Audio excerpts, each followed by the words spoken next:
Good afternoon and welcome to Talent Talk, or whatever time of day it is for you when you happen to be listening to this show. But thank you so much for being a part of Talent Talk.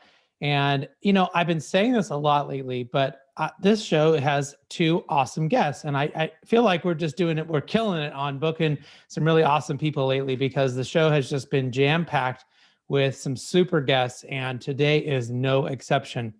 And it's really one of my favorite things to pull someone aside, somebody who's got important things to say, who I think is really smart, who might be doing awesome things or maybe accomplishing something that I would like to accomplish or think about, and maybe try to get them to give me their secrets, right? Tell me what things they like to do, like to think about, what are they reading, what have they read? And these are all things that I would do for years at conferences or on the phone. And eventually we decided probably be a lot better if we put this on the air, right? To be let everybody listen in on the conversation and not be the only person who gets to hear these amazing bits of wisdom and hopefully maybe some thought-provoking ideas. At the very least, added a few great books to your list of books to read this year. We've had so many amazing stories come out of these interviews in the show. I put a lot of them in my first book called The Power of Company Culture, where really in the beginning of this podcast, so some 7 years ago, we really were focused a lot around culture and understanding what people were doing with their cultures. And I discovered some very common truths among so many of the guests that I kind of make that a book. So you can pick that up wherever you get your books online, Amazon or whatever.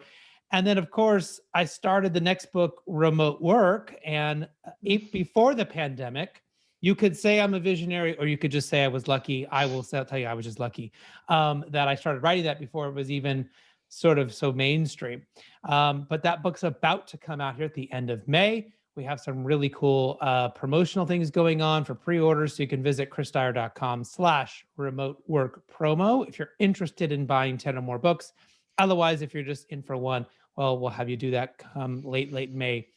But there's more stories there as well from great guests in really talking about how they dealt with the pandemic, how they adjusted their workforce, and how they're planning on keeping remote and hybrid work, that they have finally seen the light that many of us have seen, that how much better it can be, how allowing flexible work can give you better employees and better balance and better productivity and so many things. But anyways, we'll talk probably more about that later or in the show.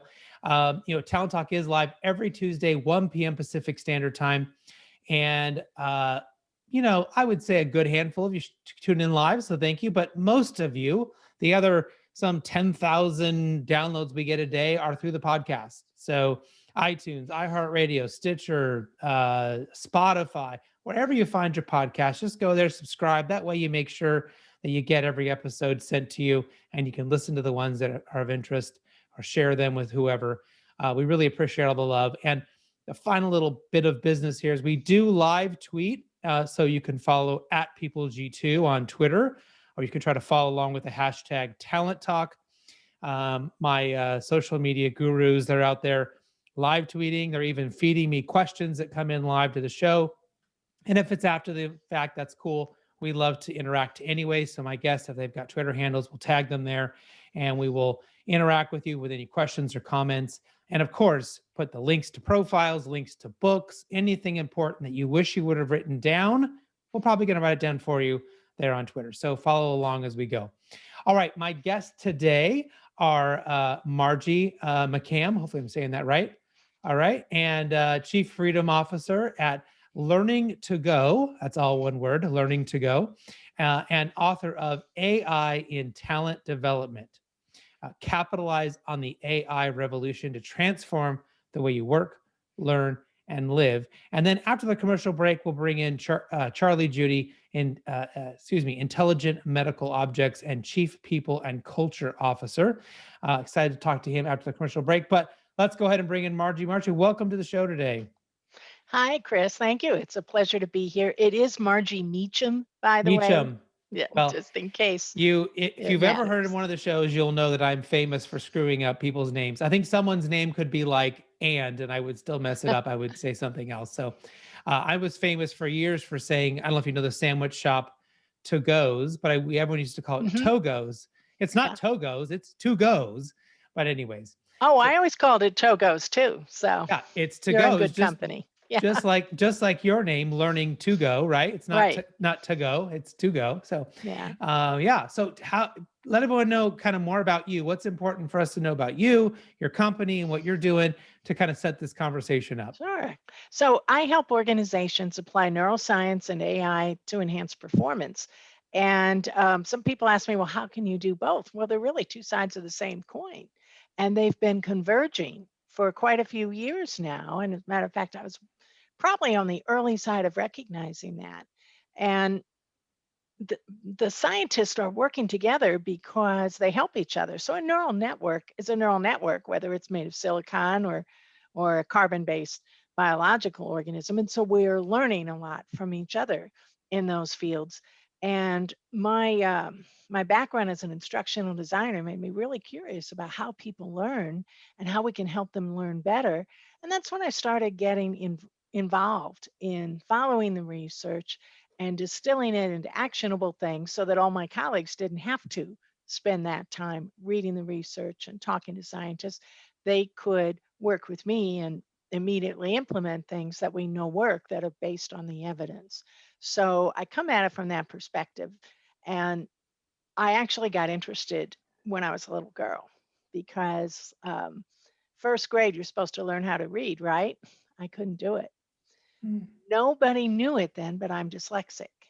Mm. And once I realized that, which wasn't until much later, I was actually in college and I was learning how to be a teacher. And I said to one of my professors, hey, I think I might be dyslexic. We were studying learning disabilities. And she said, oh, trust me, you'd know if you were, that you would have found out long ago. But no, it turned out I am. And once I realized my brain worked a little differently, it helped me a lot. And I extrapolated that to, you know what? Everybody's brain is unique. So if we all understand how our brain works, then we learn better. And what AI brings to it is it's almost it's almost ironic that a machine can make more personalized learning because with the right algorithms, it can adapt your content, your learning experience, everything, the learning, even the Right. specific courses you take can adapt to that individual. And we're simply not taking enough advantage of technology that's already out there. Some people are, but that's really why I wrote the book because I think a lot more could be done with it. Well, I'm an advisor on an AI company called Work Done, and I got really interested in this as well, like you, because there are so many applications, and I don't think people realize how much of this can be done and is done in a really good way. And I think, early on, a lot of the pushback was, well, this is just going to take jobs. This Mm, is, people are just trying to replace somebody. And really, every time I looked at it, it was no, we're trying to help people either get better, learn better, or remove the junk off of their desk so they can do real work, right? And I'm still a believer that we're either we'll never get there or we're very far off, like not in our lifetime. right. Is a computer going to be able to sit and be strategic and to do these sort of deep thinking things, right, that we do as human beings? Um, you know, Oh, I think you're absolutely right about that. Now, computers are really great at one thing. They can see patterns. right, And as a matter of fact, we would not have the COVID vaccines we have right now without the artificial intelligence that was able to accelerate. An army of humans could not have found the right combinations for the solutions we have now. And that's going to accelerate AI in every line of work, in every industry now, because they learned a lot. They learned a lot of techniques as they were right. going through that. But what I do think we'll find as learning professionals is that we may not be replaced, but we might find ourselves working alongside a Right. robotic or automated, almost a colleague, an assistant, if you will, which, to streamline our work and let us be more strategic. So preliminary analysis might come from a program. In many Well, industries, it already is. So and why not in learning and development? if anybody out there is nerdy or geeky enough like me, that just sounds like Star Trek, right? Yeah, I mean, I've yeah, watched so commander many data. episodes. Well, not even data, just I watched so many episodes where they would talk with the computer. Yeah. computer, run this. Can you try this? Can you? And the computer was working in conjunction with them. And now data was sort of this, another storyline where this, robot becomes basically human, in many ways. But there was this relationship between the computer could do all that work for them, but the human was still driving well, let's try this and let's apply it to that, right? And the computer would, okay, I can do patterns, I can do math, I can do this incredible heavy lifting. But even we talk about today, I mean, I think about how much AI is in my life right now.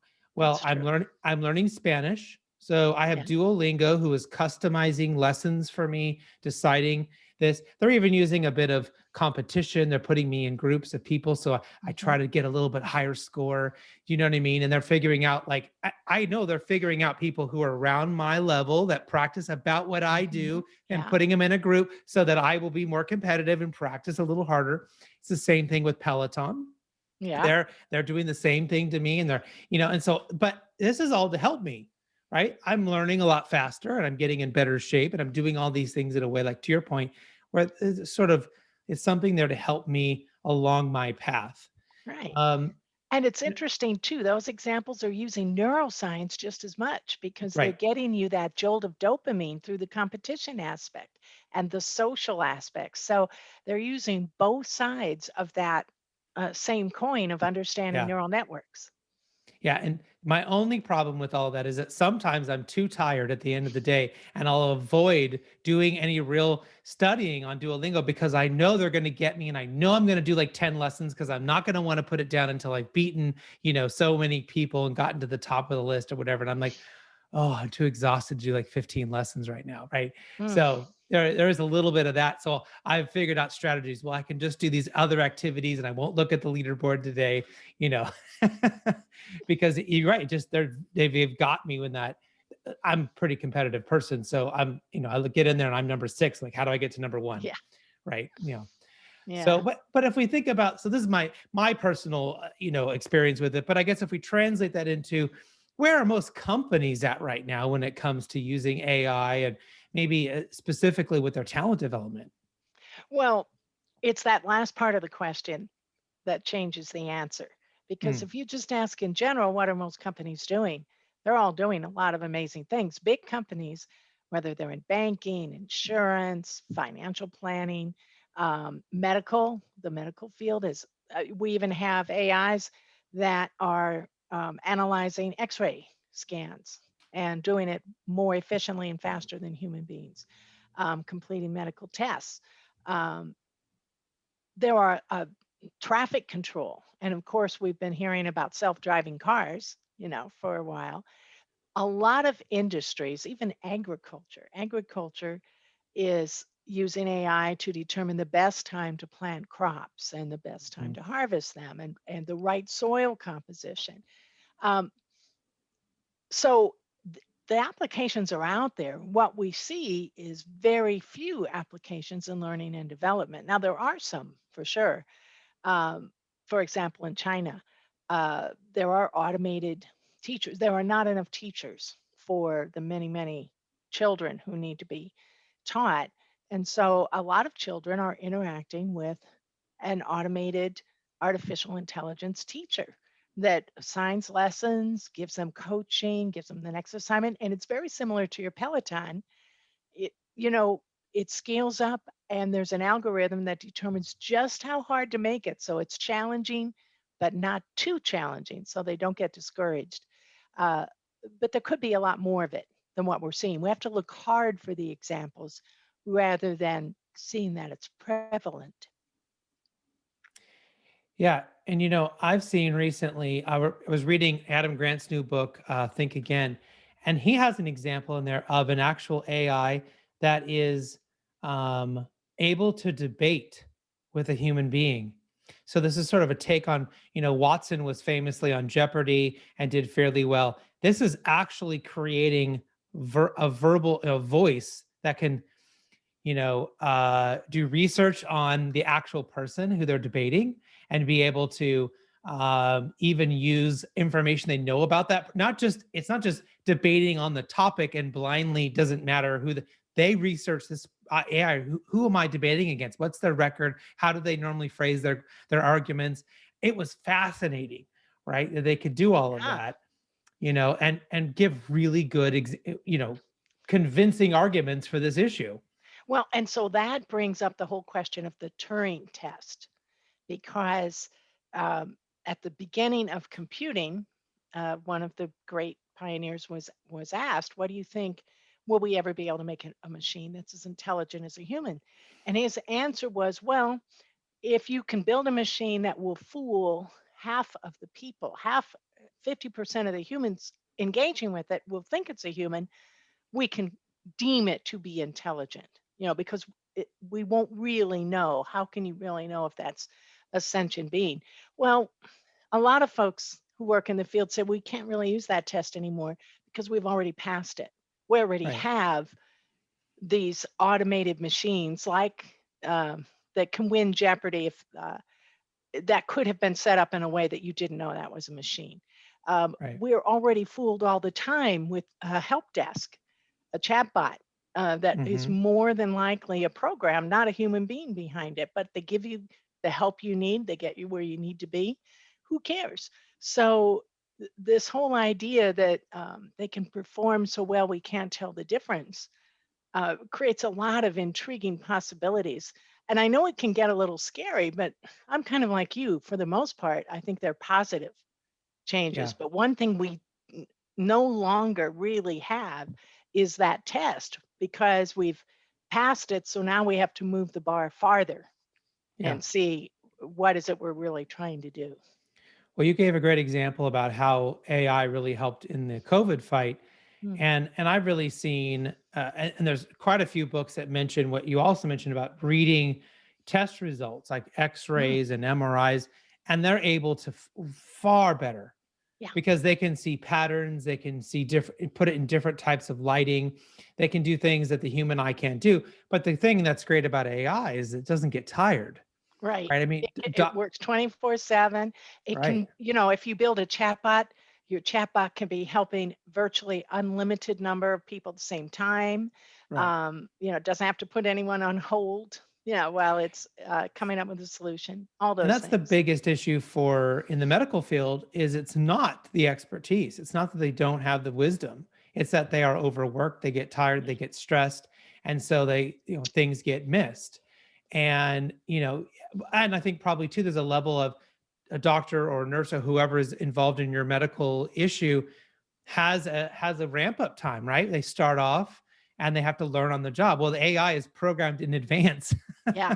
You're getting Although it has to although be trained, as I know it you it it know. So, does. But at least yeah, it can be trained on old data, right? yes. Whereas they bring in doctors, I mean, there's a pretty Yeah, they're scary practicing stat, on real right? patients. Yeah. Right. It's like why are the most deaths happen in July in hospitals? Because that's when the residents start fresh. That's when they come in new is in July. So if Okay, you're that's a scary. isn't that a That's scary stat? interesting. Yes. So if you ever find yourself in the hospital in July and a resident comes in, you send them right out the door and say, "Send in your boss. I'm not doing this." Uh, okay. Well, and that kind of goes back to the 10,000 hours to be an expert. Well, Right. the Right. computer can get to that. It's really not a computer, it's a program. It's not the Right. computer that's doing it, it's the program. That program can get to those 10,000 hours so much faster. Hmm. So we really can build that expertise to where we Well, I have think a they high said it was degree of actually trust. overconfidence was the problem that most of these doctors had, and their Hmm. inability to be able to say, maybe I don't know, and maybe I Yeah. need help, or maybe I need to ask somebody else, or maybe I need to think about this differently. They come in just thinking they need to exude confidence and they need to, Hmm. be, and then they end up being wrong. Sounds Um, like a lot of new managers I've known in my uh, lifetime as well. yeah, yeah, yeah. Boy, that's that strikes a chord. I've been there. So, where are, maybe what are some of the benefits of embracing or adopting AI for talent development? I mean, we have a lot of people on here that's their job is talent Right. development, out finding talent, that are listening. What should they be thinking about? Is it, applying it to resume bots? Is it, to do better with interviews? I mean, where should they be putting some of this effort? Well, it's really sort of all of the above because once you start looking at it, there's nowhere in our process where it couldn't help, you know. Mhm. So I think why would they look at it? First of all, is for sheer survival because it's coming whether we want it or not. It's already here. It's in our daily lives. It's in our banking. It's in our traffic lights. It's in our food supply. It's in our medical care. And it's going to be in talent development as well. Hi, Paul. Are you trying to get our attention? Oh yeah, just keep going. He was just letting us know we're a few minutes towards the end here, so Ah, we got okay. about So, we got about so 4 I minutes would left. say start small, get educated, find out if your company may already have AI resources in other departments that you can tap into. You may already have people who are building applications that you could use in a little different way for talent Mm. development. Now, one of the issues that has come up, and I'm not sure we've even gotten close to the answer, is, the problem with AI is that if it's, garbage in, it's garbage out. So if you Mhm. tell it, go find me this, and that's not really what you need, right? That's where the human being kind of Right. comes in. Because if you tell it, I need this specific person, and that's not real, you don't even know that if you thought about this other type of person, they could do an even better job for you than what you sort of programmed into it. I see a lot of things on social media with people that are created programs to help basically beat the bots, or at least be able to meet the bots' expectations, right? Because a certain amount of the job posting needs to be Right. into your resume in order to be. Yeah. Otherwise, you're The just sort of getting keywords. you're just getting Yeah. pushed off to the side, even if you were the best candidate. And now it's starting to be right now about who has the best resume, Hmm. which maybe it's always been It's that way, anyways. But go ahead. we could do a whole program just on that. And Yeah. that's actually a very blunt instrument. That type of AI is um, should be used simply as, a sorting tool. It's not to make the final or even the decision or even the final cut. And yet, unfortunately, a lot of employers are using it that way. So the other thing we have to be aware of is what is this particular program good at and what isn't it good at. So far, most AI is not very good at nuance of any type.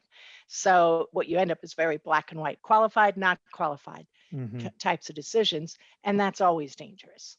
The Yeah. other thing is human beings have programmed these things, and so they tend to program in their own unconscious biases, and that's been very well documented with some pretty famous cases where the whole idea was to make it the process more fair, and we kept getting white males because white males accidentally programmed in their own biases for the ideal candidate. Right. Right. And that's going to be one of the challenges. And one of my fears is that the lawyers get a hold of this to the point that they, it turns into something else, and then we can't actually let this AI work its way to something really great that can maybe meet. Someone could make the argument that, if there isn't the lawsuits and there isn't that push, then it won't ever get to the point where it can be great. But I guess we'll wait and see. One of the things I did want to make sure we ask before we wrap this up here is there a book that you're reading? Well, first tell us about your book, the name of your book, and then let us know if there's any other book that maybe you've been reading recently you think I might want to check out. Well, AI and Talent Development is available from ATD Press. It's on Amazon and it's doing really well. We're very excited about it. That's my book. It's my cover in the background. So you'll recognize it when you search for it. Chris, I read all the time. I mostly read scientific journals because by the Mm, time a book comes out, it starts to get out of date fairly quickly.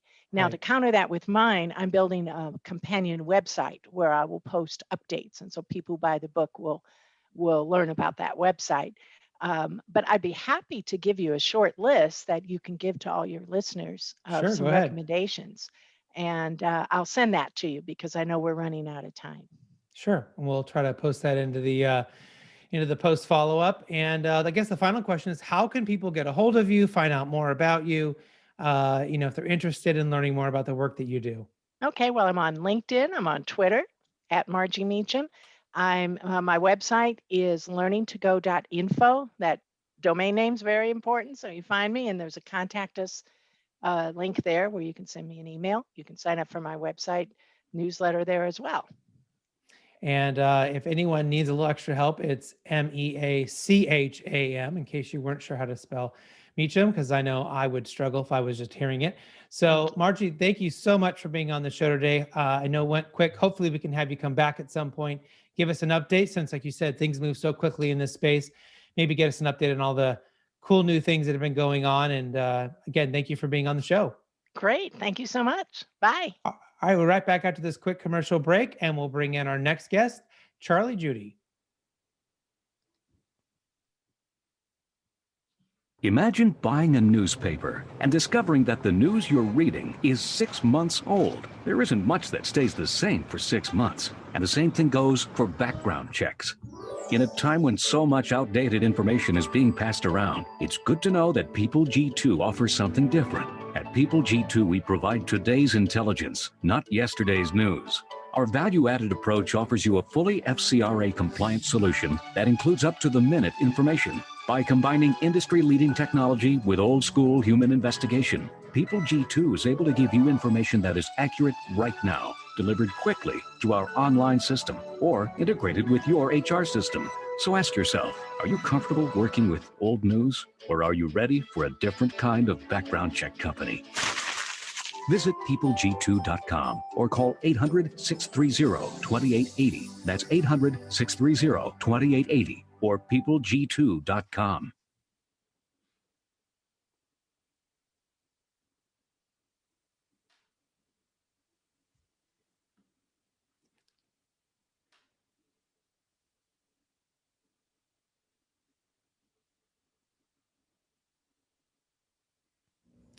I think we're looking for our next guest. I don't see them on yet, so we will. Okay, we'll run one more commercial break, one more commercial, and we'll see if we can get them on. Imagine buying a newspaper and discovering that the news you're reading is 6 months old. There isn't much that stays the same for 6 months, and the same thing goes for background checks. In a time when so much outdated information is being passed around, it's good to know that People G2 offers something different. At People G2, we provide today's intelligence, not yesterday's news. Our value-added approach offers you a fully FCRA-compliant solution that includes up-to-the-minute information. By combining industry-leading technology with old-school human investigation, People G2 is able to give you information that is accurate right now, delivered quickly to our online system, or integrated with your HR system. So ask yourself, are you comfortable working with old news, or are you ready for a different kind of background check company? Visit peopleg2.com or call 800-630-2880. That's 800-630-2880 or peopleg2.com.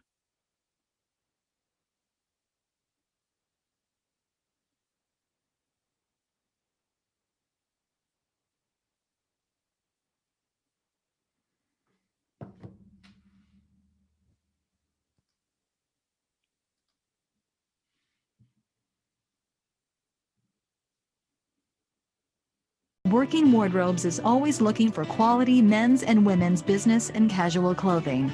Donate suits, dresses, jackets and slacks, shoes and belts, and custom jewelry. Everything in excellent condition and clothing on hangers, please. We are providing success suits for our clients every day. Go to workingwardrobes.org for more info. Welcome back to the Talent Talk radio show. In case you missed my first guest, Margie Meacham, you can get her interview as well as this one and all the other interviews we have for the last 7 years on talenttalkradio.com.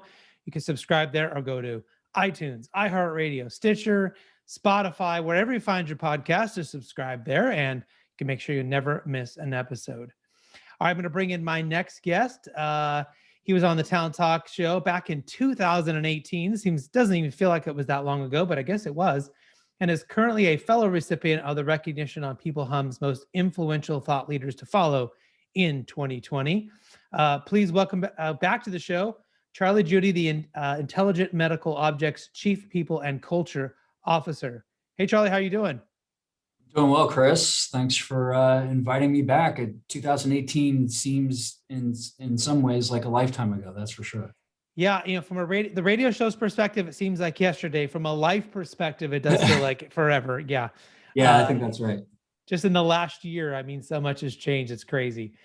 But yeah, why don't you give us an update on who you are, what you're doing, what's important for everyone who's tuning in to know about you and your work? Yeah. Well, again, thanks again for inviting me. I think if we talked last in 2018, I was in a much really exploiting and becoming stronger because of the ambiguity and the change and the disruption out there.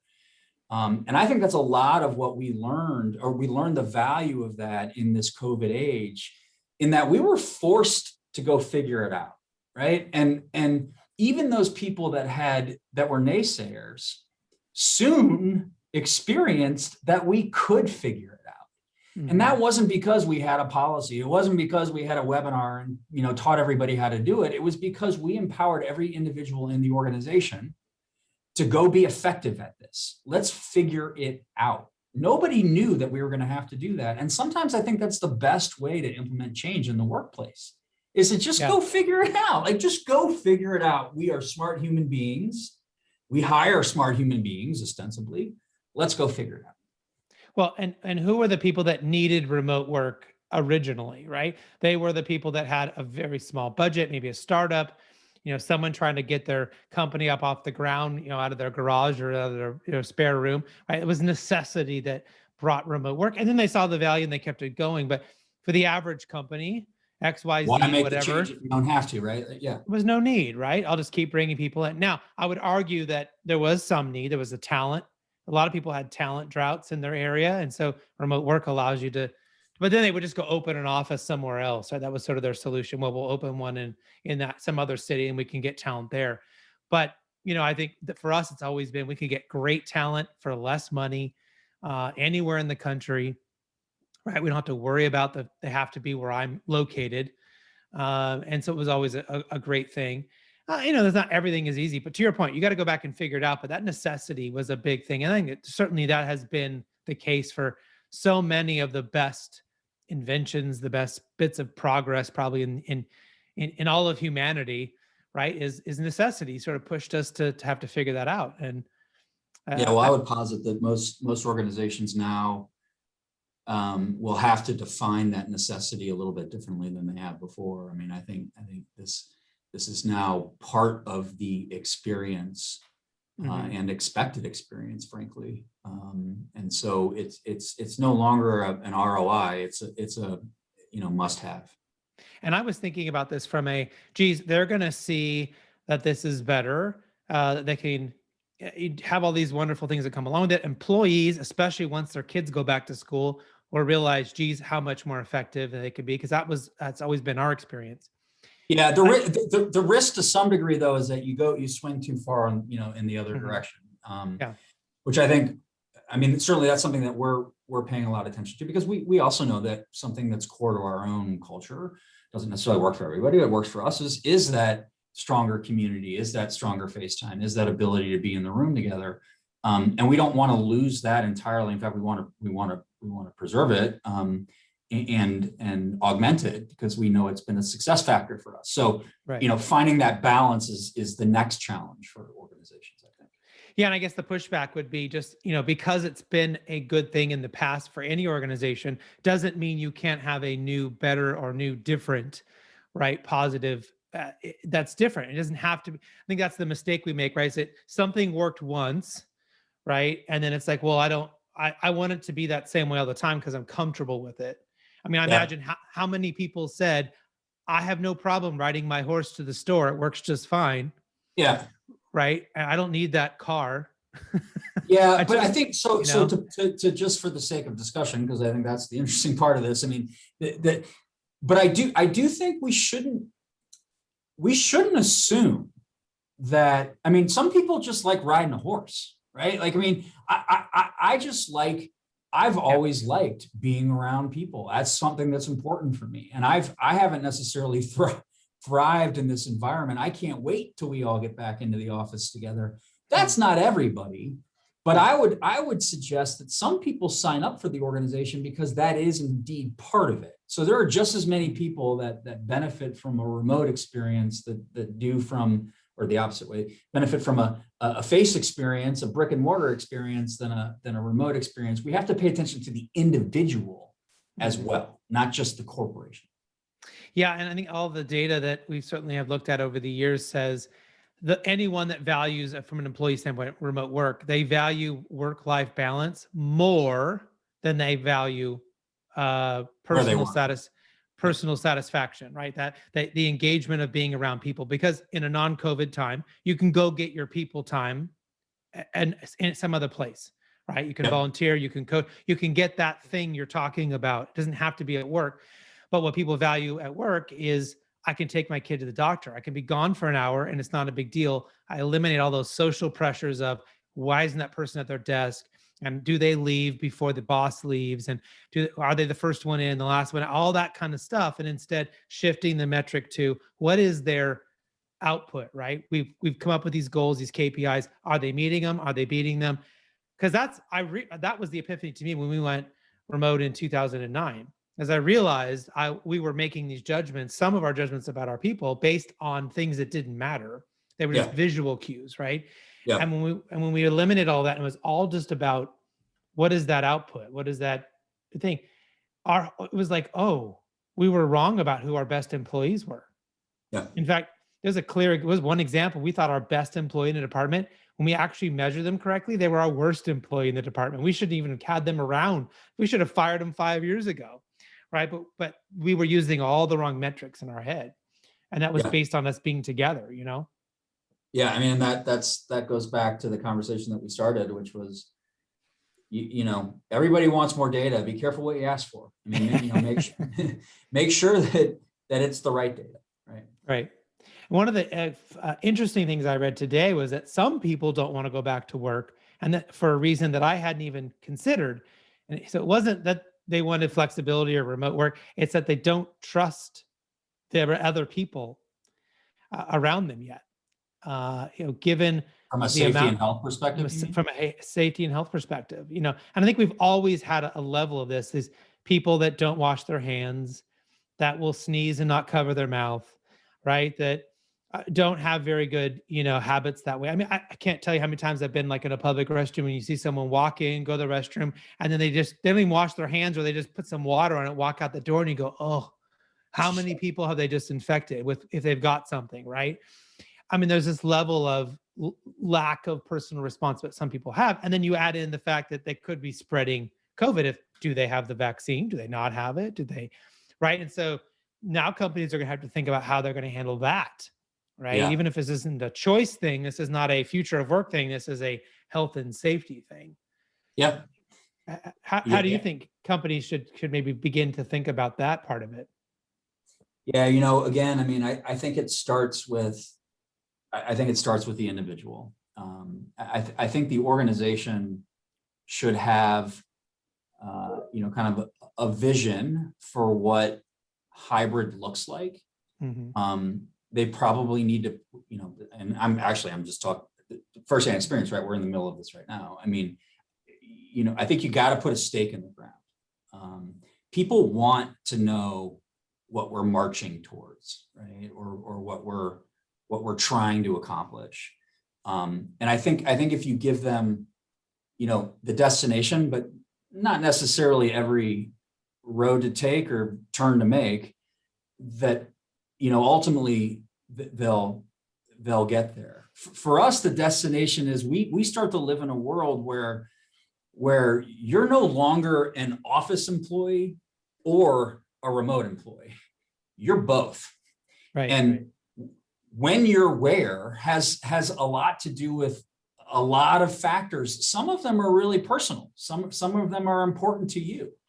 One of those factors may be, as you just described, Chris, like, I just am less comfortable coming into the office as much as I used to. Okay, that's cool. We got to figure that out.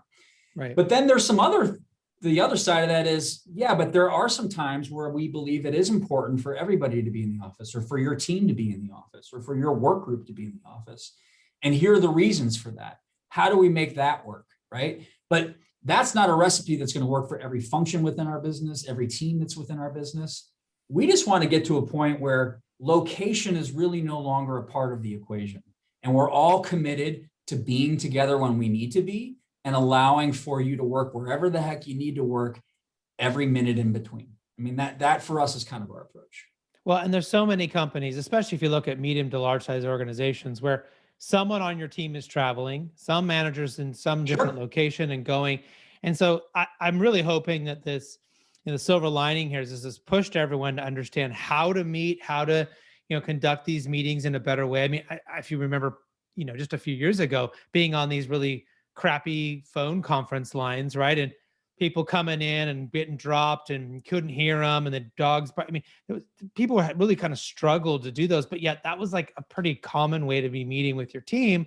If you had people, gone or whatever, or you're meeting with a client, seems like we've kind of upped our game. We've elevated a little bit. And what I've been kind of reminding people about with hybrid work is hybrid is remote. It's just that you may have people physically in the office, and yeah, they can talk and they can go to lunch together and they can have some of that human interaction. But if you've got at least one other person who's not there that day, then they're going to be on the Zoom or the Teams or whatever it is, just like you would if you were all out of the office. Yeah. So yeah, and I think the hypersensitivity to, let's just say viruses, is not going anywhere anytime soon. I mean, we've all been educated on the way things can go.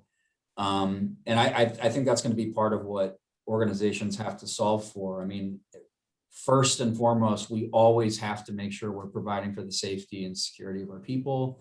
And that now means different things than it did, a year and a half ago.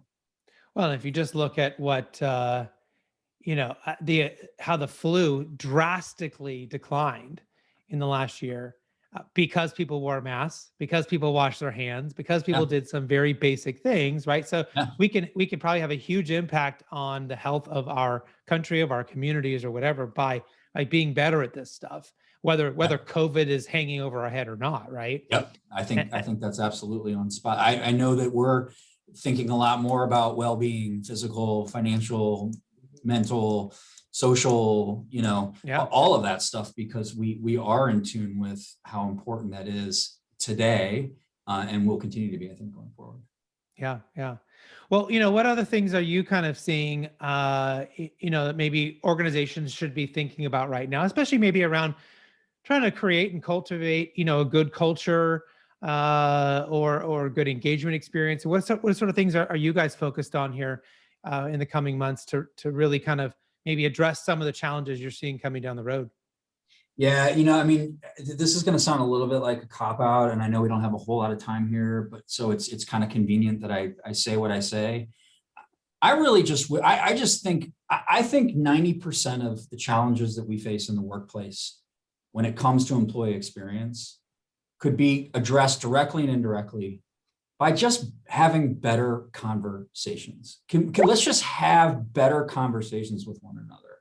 Let's have meaningful, direct, candid conversations with one another. Let's do that often. Let's pay attention. Let's listen.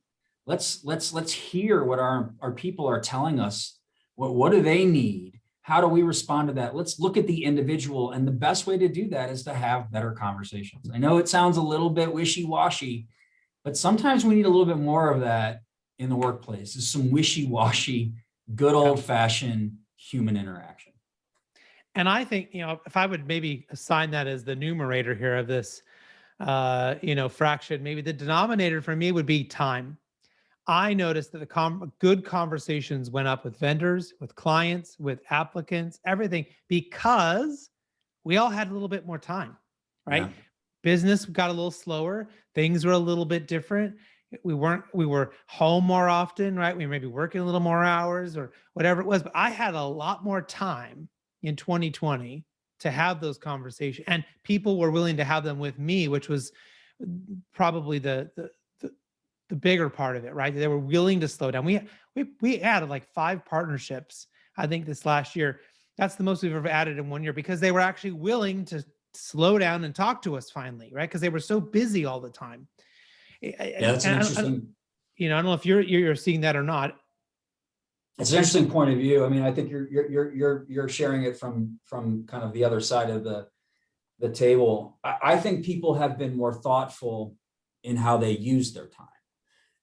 Certainly from an employee perspective, this took us a while, but I think people are now realizing that, a Zoom meeting for the sake of having a Zoom meeting is not necessarily the most productive thing in the world. Right. So we got to be more thoughtful about that. Well, I really appreciate you coming back on the show again today, and being back with us. And sounds like your new role is going great. How can people find out more about you? About your thought leadership in HR and HR tech, and more about your organization as well. All the normal channels, man. I'm not as active as I used to be in some of the social on some of the social platforms, but link in with me. Happy to connect. IMO is imohealth.com. And yeah, I'd love to continue the conversation in any way. Well, thank you so much for being on the show today. Hopefully our listeners got something, they can use in their own work and their lives from listening to our conversation today. And, hopefully we can have you come back sooner than in 2 or 3 years, whatever it's been, for the next one. That'd be awesome. You're doing great work here. Thanks, man. All right. Thanks everyone for tuning in and listening to today's show. Until next time, do what you love and show the world how talented you can be today.